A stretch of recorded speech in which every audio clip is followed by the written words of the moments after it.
Green light, they're away. And they're all in their positions, ready to go. There's the light up. In true Mildura style. The green light's on. It was a beautiful start. He's trying to get across. Hello to Burning Questions, a special Burning Questions. It's Miracle Mile week. Well, for me, a bit close to home. It's Birchip Cup week as well, but we won't dive too much into that one. This is one of the great weekends of harness racing.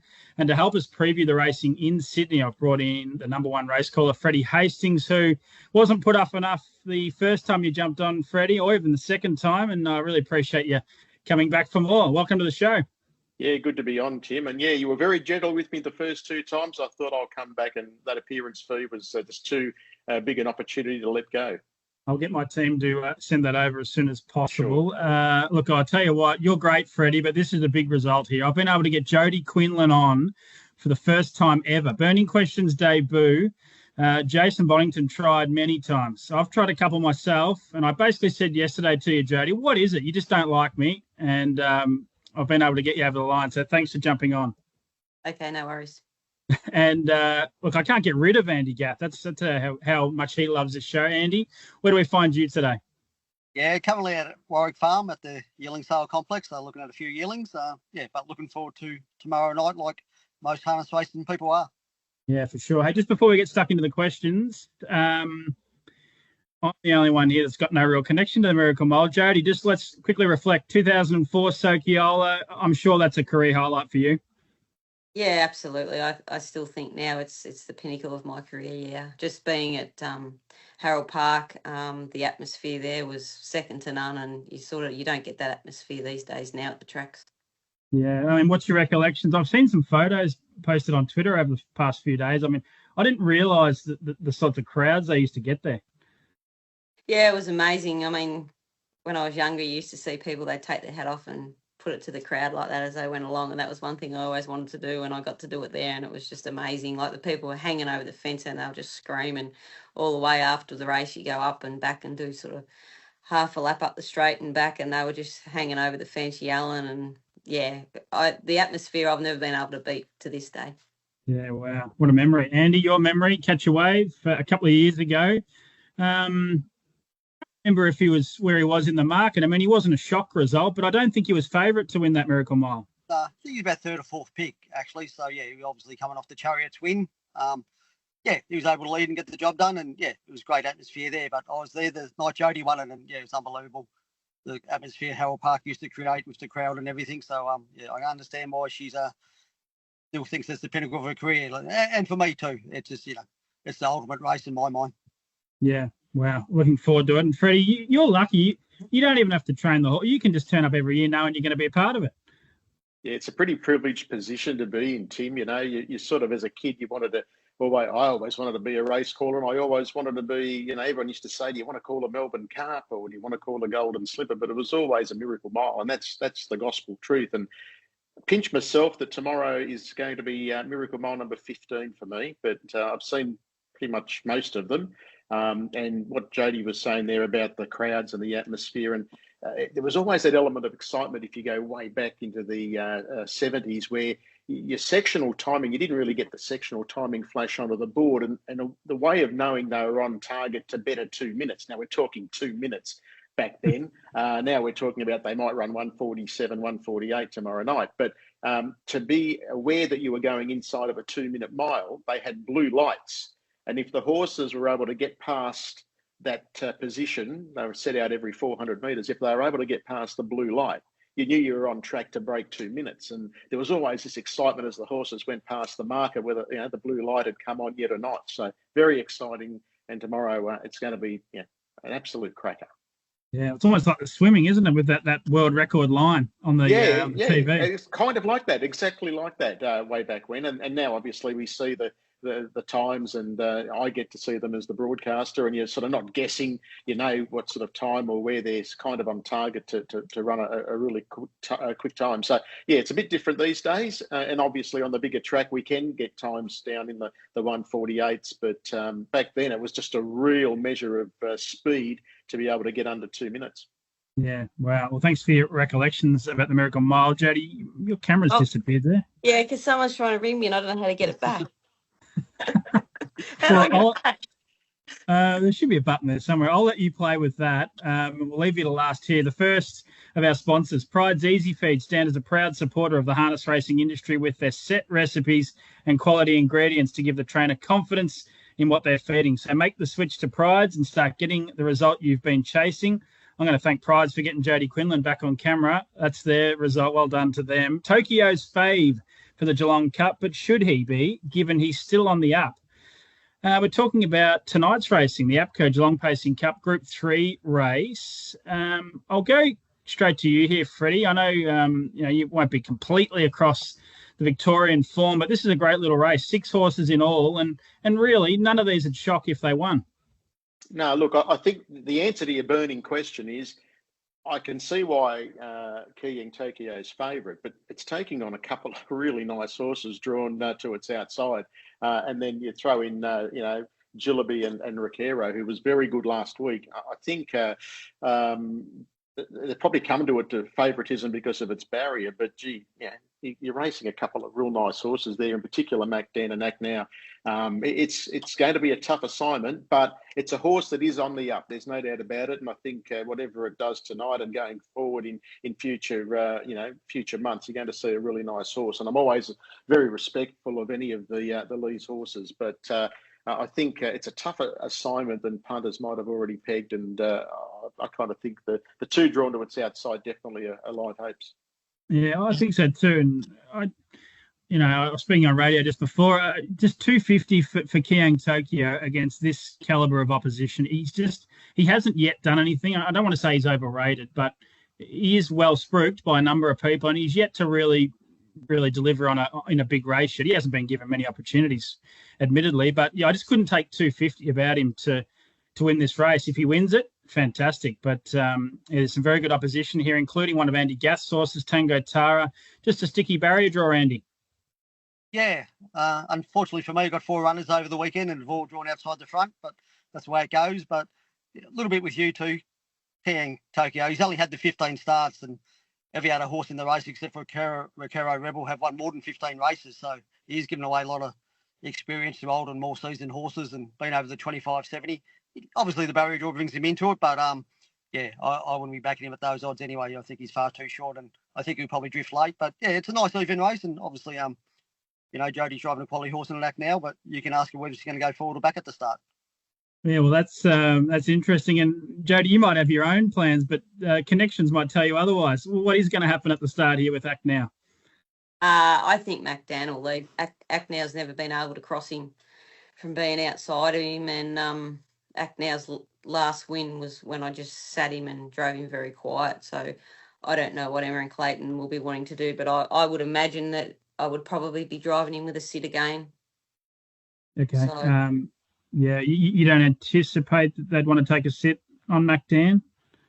It never has before ever handed up to me, so yeah.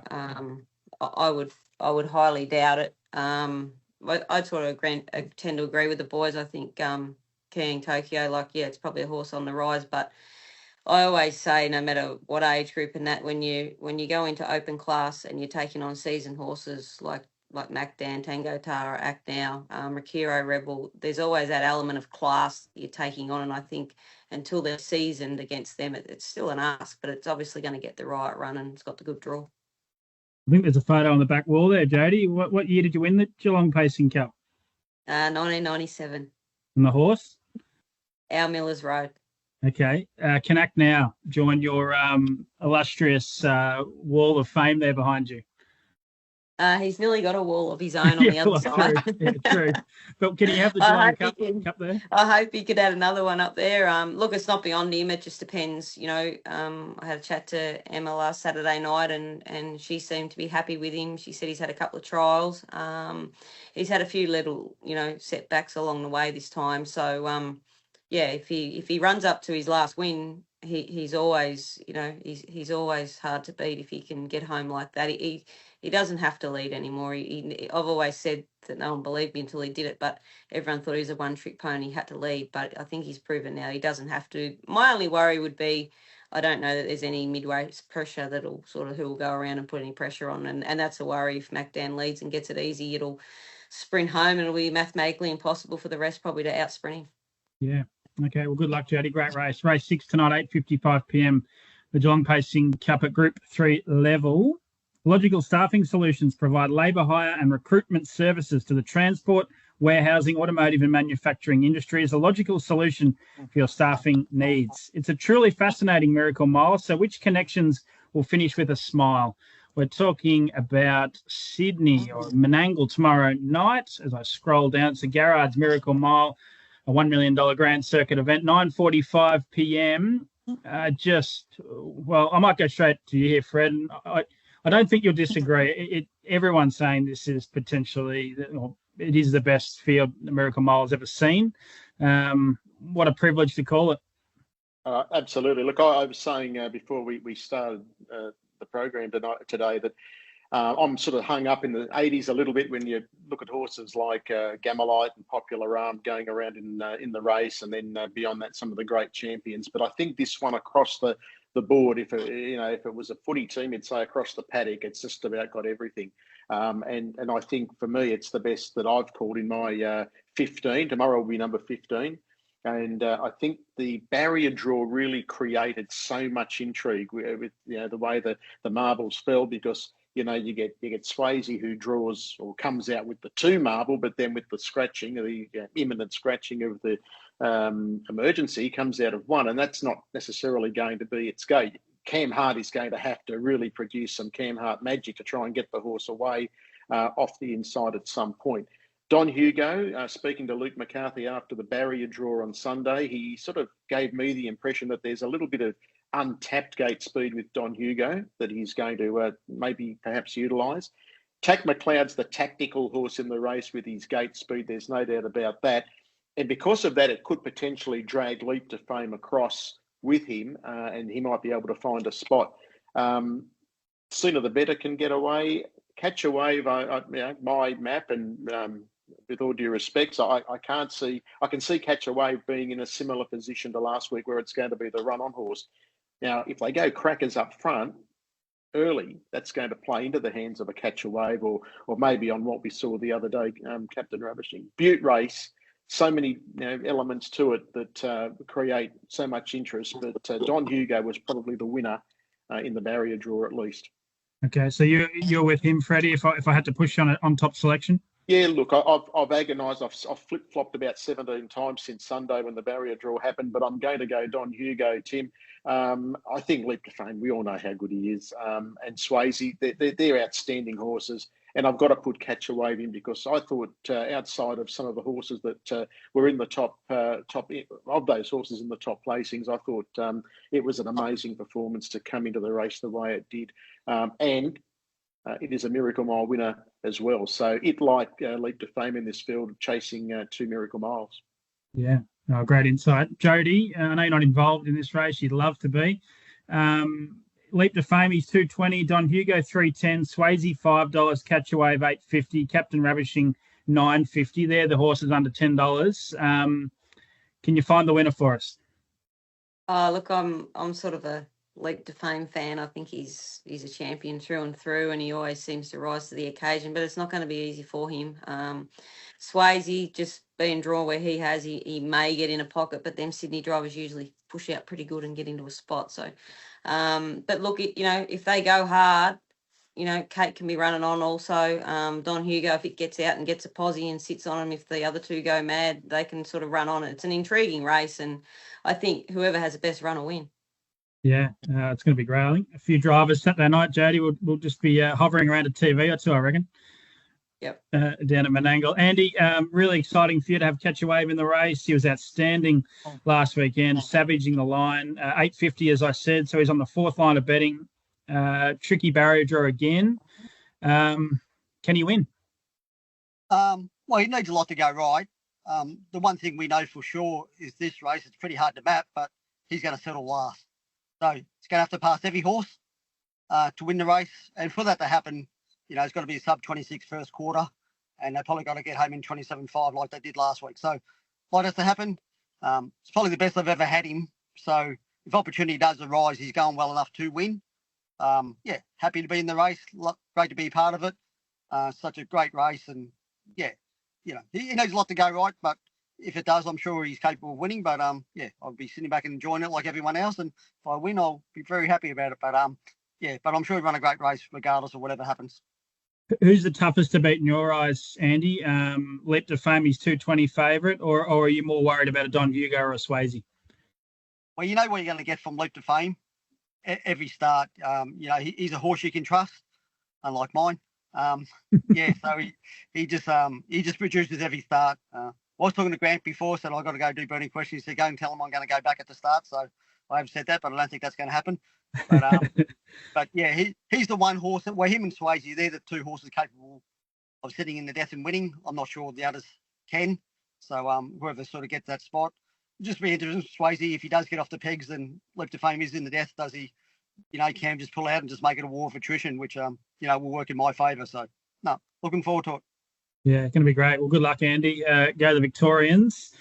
That is the Miracle Mile preview there. Get ready for the inaugural 2025 APG Adelaide Yearling Sale, February 3, featuring 3 major sales races in Adelaide, Port Pirie and Mount Gambier. Don't miss your chance to invest in a champion. Find all the details and register as a buyer at apgold.com.au. At APG, there's a horse for everyone. Chucky is yet to get his Group 1, but is the hammerhead where he'll get it done. We're talking about Kiang Chucky, who goes around in the Group 1 Yabby Dam Farms Hammerhead Trotters Mile, race 5 on the card at 8:32 p.m. tomorrow night. Who will I start with here? I'll go straight back to you here, Freddie. I went back through Kiang Chucky's record last night. I was staggered that he hadn't won a Group 1. Sometimes these horses that race at the top level, you know, you just assume that they have, but he's had plenty of goes at Group 1 races and got close, but is this the time he can break through at the elite level? It is the time because the horse is going so well at the moment, but can he do it tomorrow night? I can't get the performance of Oscar Bonavina's Menangle debut out of my head, and Andy and Jodi no doubt will agree here that going to Menangle for the first time, sometimes horses can get a bit lost, and even though it's a nice big track, sometimes it takes a run or so to acclimatise to the open expanses. Oscar Bonavina just did it on his ear, and it was super impressive. I love the Locomotive. We've talked about the Locomotive when I've been on your program before, Tim. Big, robust trotter, and you know, he loves Menangle as well, being trained here in Sydney. Can Kiang Chucky win? He possibly can. Will he do it tomorrow night? In my opinion, I think he's going to have to really be at its best because Oscar Bonavina was super on Menangle debut. The Locomotive loves the joint. Yeah. Jodi, your opinion here? Have you got one?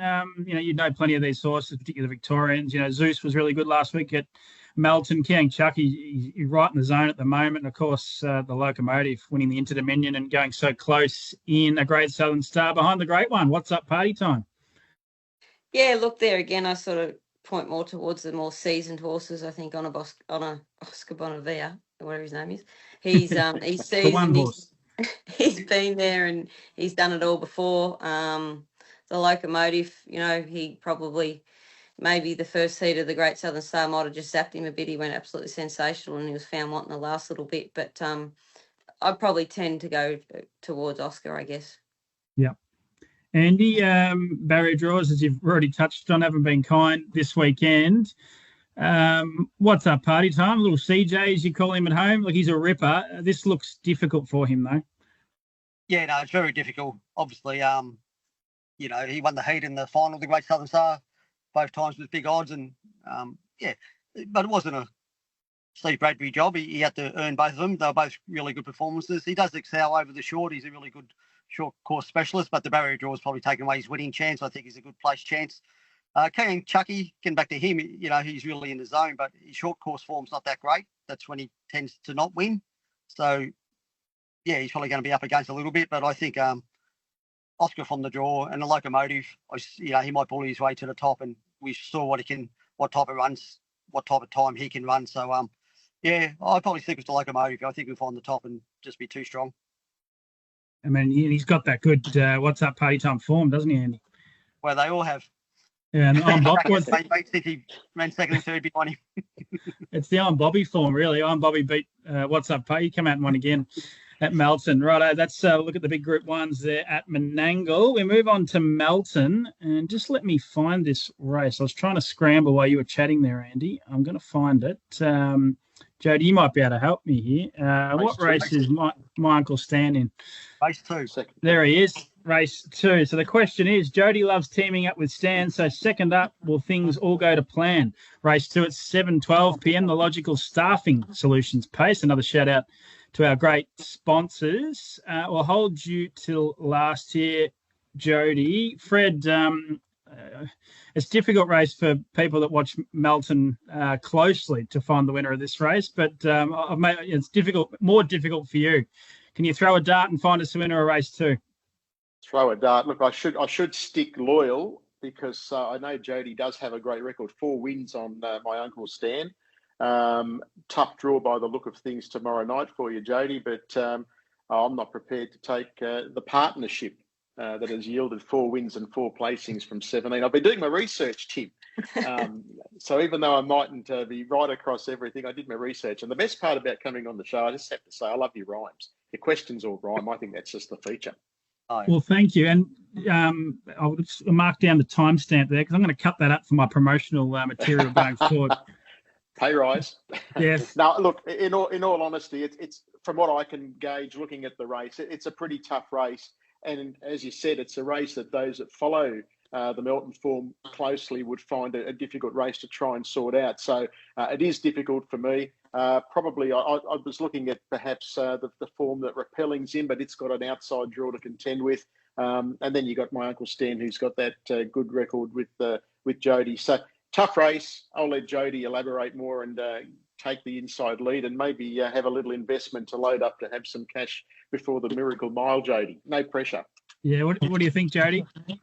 Yeah, look, he's a horse that obviously he relies on luck, and he's going to have to rely on luck again. His greatest attribute is his speed, and if he can come off back of a helmet of one and just go quick, one short, sharp sprint, that's his forte. He's not a horse that can lead him up 3 wide or sit in the breeze or anything like that. He's going well. I was happy with his first up run. His trials have been good, but there again, he's not just a gimme winner. He's going to have to rely on a bit of luck. If he gets that luck, he can get home. Yeah. Andy, not involved here. One of your staff members, is there? Jodi Leadham's got the drive on First Dance, who went well last time out. Yeah, no, it's a tricky race, and in Victoria, these short races we've gone the 12 runners now, which makes it a lot more difficult if you have drawn the back line or you've sort of drawn out wide. It sort of makes it pretty hard to negotiate a winning run when there's so many horses in the field open to short. So, as Jodi said, he's a quality horse. He's qualified for some Group 1 races along the way. He has got a really good turn of foot on him, but he needs luck. But I think whoever wins this race is going to be the horse that has the luck. I don't think anything can dominate. It's a pretty tough field to work out. So, it's probably a race you've got to have a few bets in and just hope. Yeah, I ended up with number 12, Blake Bolak, on top. I know he's got a 0 next to his name, but I think, tell you what, just about any horse would have had a 0 next to his name with the run he copped in the Hamilton Cup. He found the front and just got hammered relentlessly, and then he dropped out. But all his form prior was outstanding. I reckon he ran a great race in the chair to you one night with Tango Tara, Andy, I reckon, from memory. Yeah, he did, and his short course form's really good. I think he, Terang, did he win one night? Did he beat Ultimate Vinny? And he did. He did. So, he's beaten, German 3-4 horses, and he's a really good short course horse. But he's going to have to work pretty hard from there. But probably the best horse in it from the worst draw. Yeah, that's the way I saw it. Ahead of Smoking Ace, who's drawn well, might be able to lead. Didn't love his trial, and a bit of a no-guide run first up in the Bonanza. Jack O'Connor's another one at odds, drawn 3. Went well first up, running 3rd last time out. Righto, Freddie, you've been on twice. I remember one winner in the Sharps Bakery Best Bets segment. Have you got 2 winners or 1? No, 2. I don't want to Skype, but 2. Because I come up with Don Hugo at the That's odds right. in the final. Well, get us 3, please. Get us 3 in a row. On the hat trick. All right, race 1 tomorrow. I was really impressed with the run of Al Luciano last week in the Chariot. Stone motherless near the turn. Zipped up on the inside, flashed home, finishing through the line better than most. Its sectionals are off the charts. And from barrier 1 in the first race, admittedly, taking on, we've talked about it today with some of the horses on the up racing against the seasoned horses, but I think the horses he's racing tomorrow, he's certainly up to. So race 1, number 1, get the cash early, and then we'll have something on my Uncle Stan. Oh, that's right. Andy, your reaction there, were you going to go something similar, were you? Well, I was going race 1, number 1, El Luciano. So thinking with Fred, if you're running a half in 53.2 and you come out with drawn barrier 1 the next start, you just want to be on it. So, yeah. And it's $2. It's priced at the moment. It's around the $2.40, $2.50 mark. I thought it was entitled to be shorter, Andy. So yeah, no, great minds. We're on song here, hopefully. Yes. Good stuff.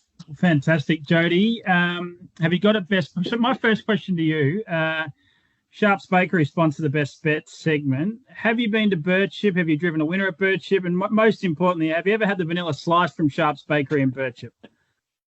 I don't even know where it is. Well, if you follow my Twitter handle this weekend, you'll certainly know about it. I haven't driven a Birchip and I don't plan to. Well, I'll take it from me that the vanilla slices are outstanding. Can you find us a winner, though? I've put you on the spot a little bit, but if you've got a winner for us somewhere across the country this weekend. We can't go past those two boys, but I can't say that horse again. But like Andy said, when they run them halves, how can you go past them and draw on barrier 1? So maybe I'll just say, put the pressure on myself and say, go each way, Uncle Stan. Okay. Each way, Michael Stan. Yeah, that's right. I fancy one tonight, Geelong, but let's look towards Saturday night. There is 2 I like here, but we'll just stick with 1.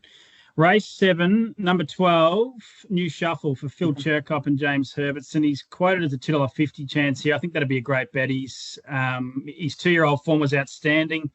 I think he sat parked in the 2-year-old Vicbred final to Always Hot, Fred, and ran him to 6 metres. He's come out as a 3-year-old, won his 2 starts as a 3-year-old. He's a lazy customer.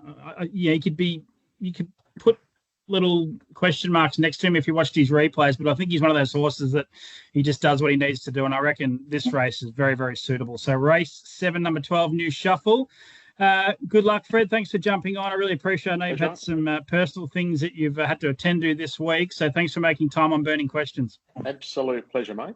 Anytime. Great and good calling on Saturday night. Andy, you're just living the life. Another holiday for you. Slight working holiday. I haven't seen the updated market for the best on ground for the Birchip. Are you still short price favourite to get the 3 votes? That's right. We didn't talk about that. Yeah, I've got the market here, Andy. I'm just looking. I opened up $2.30 and I'm into $1.18 as we speak for the best on ground. I'm going to say I'm going to be performing well. As I said, Jodi, you don't know much about Birchip, but can I implore you to get there at some point in time? Because I reckon if you drove a Mallee Bull Pacing Cup, you could knock one of those photos off the wall and put it up there. Well, you'll have to get me a good drive to get me to go. That's right. Well, I'm going to have to buy a horse and get you on. Thanks for jumping on. That's been Burning Questions, March 7. I'll be back next week with another episode. Green light, they're away. And they're all in their positions, ready to go. There's the light up. In true Mildura stock. The green light's on. It was a beautiful start of... He's trying to get across.